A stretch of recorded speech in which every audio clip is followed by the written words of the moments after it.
serving up insults and peddling the big lie. That's former President Donald Trump, who is still sounding like a sore loser, desperate to rewrite history.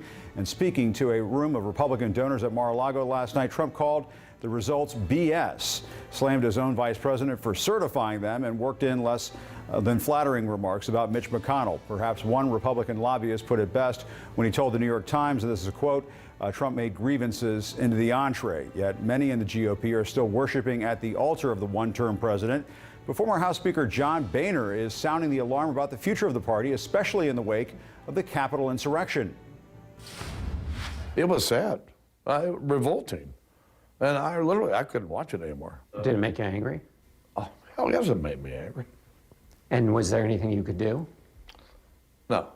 In the book you write about political terrorists leading to actual terrorism. Yeah. Was this the outgrowth of the mindset that you've been describing? Yes, no question about it. This has been the most extreme example of political terrorism.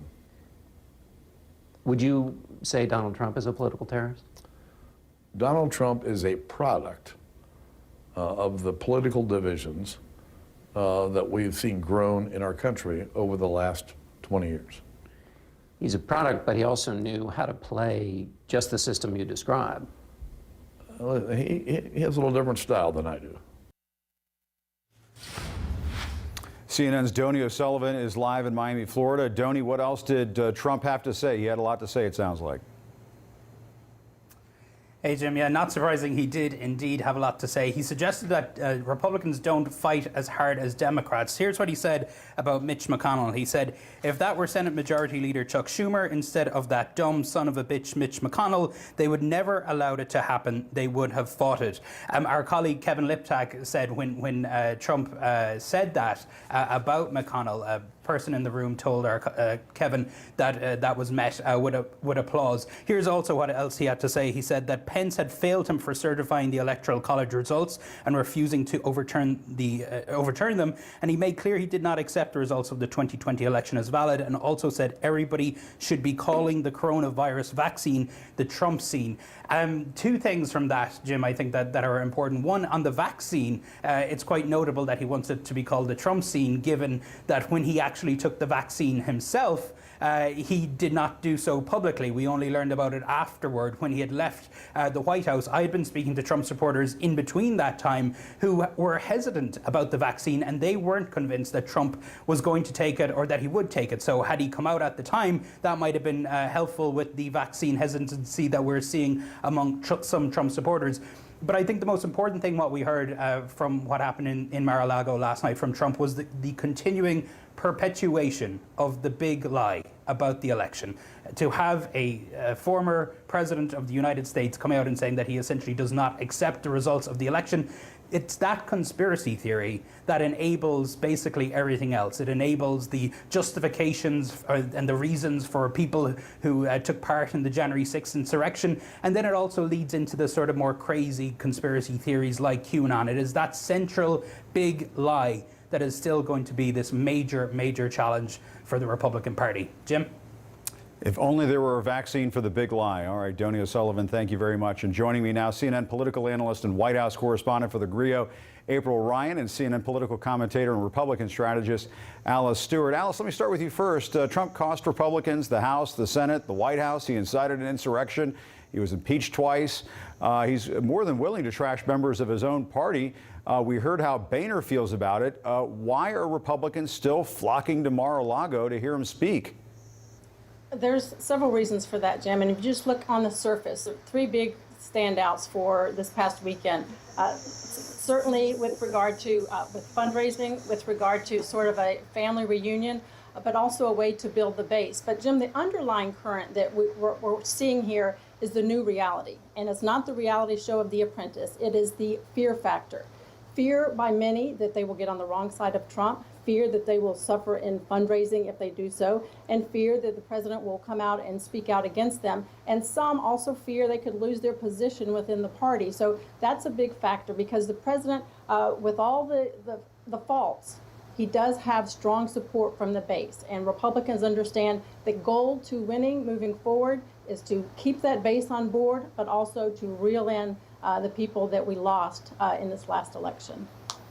Yeah, but he still sounds like the biggest loser, April. And Trump aide Jason Miller told the New York Times, quote, all roads lead to Mar-a-Lago. And to that point, the campaign arm of House Republicans is using an aggressive tactic. This is just astounding, to push online donors toward committing to monthly contributions, saying online, this is just incredible. It says right here, we need to know we haven't lost you to the radical left. If you uncheck this box, this is what it says on screen, we will have to tell Trump you're a defector and sided with the Democrats. In other words, if you don't let them take the same amount of money out of your bank account every month, you're being disloyal to the president. I mean, this, what do you make of that? It's a bully tactic, and it's illegal, as we know. And as we've seen, that was wrong. And he has to get back that money. But at the end of the day, Jim, people are afraid of the bully former president. I mean, you even see that Sylvester Stallone went to Mar-a-Lago.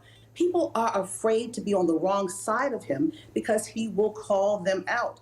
What did he do yesterday? He called Mitch McConnell an SOB. That's not the first time we've heard him call someone SOB. Remember when he was president, he called those who took the knee about police brutality, deadly police brutality. He called them, who happened to be black NFL players, sons of bitches. That's not the first time.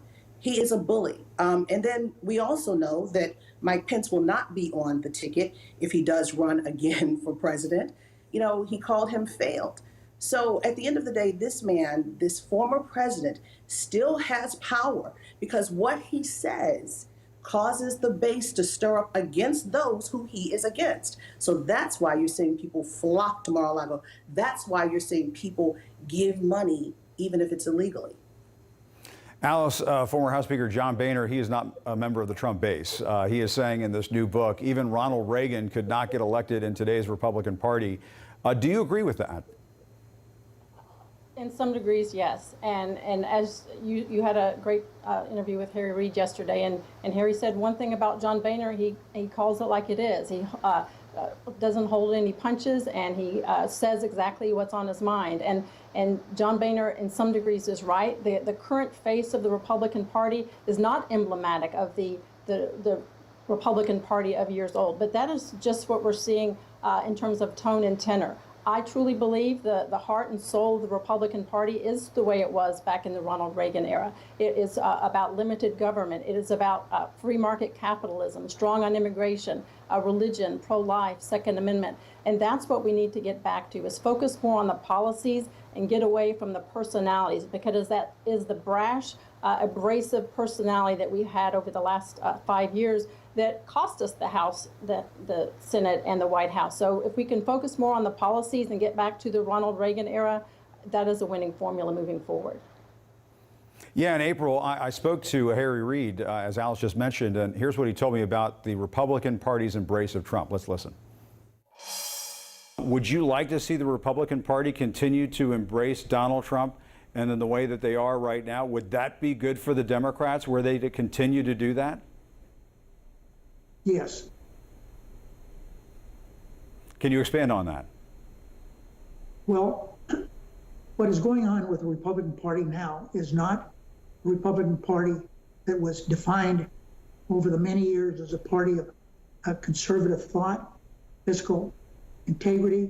So I think that the Republican Party needs to understand where they are, and I think they're being where they are is only good for Democrats. What do you think? Is he right? He's absolutely right. Donald Trump, when he was president and after his presidency, is rallying the Democrats to go to the polls. And Democrats are winning because of Donald Trump. And that's why you're seeing all of these anti-voting rights efforts and restrictive efforts. But I will go back to something that Alice said. Alice said, you know, right now the party is the party of Reagan. Maybe to an extent, but it's also a party that's an anti-Browning party. This is a party that does not like the Browning of America. This is a party that is cheating at the polls. This is a party that is doing anything by any means necessary to continue to try to win. So there are a lot of underhanded tactics that we see that have been placed in courtrooms, that have been placed in the court of public opinion as it relates to the Republican Party and their efforts to try to get anything pushed through that they want. So the Democrats are rallying, they're getting more people. You got people like Stacey Abrams and more that are bringing more people to the fold to fight against this at the polls.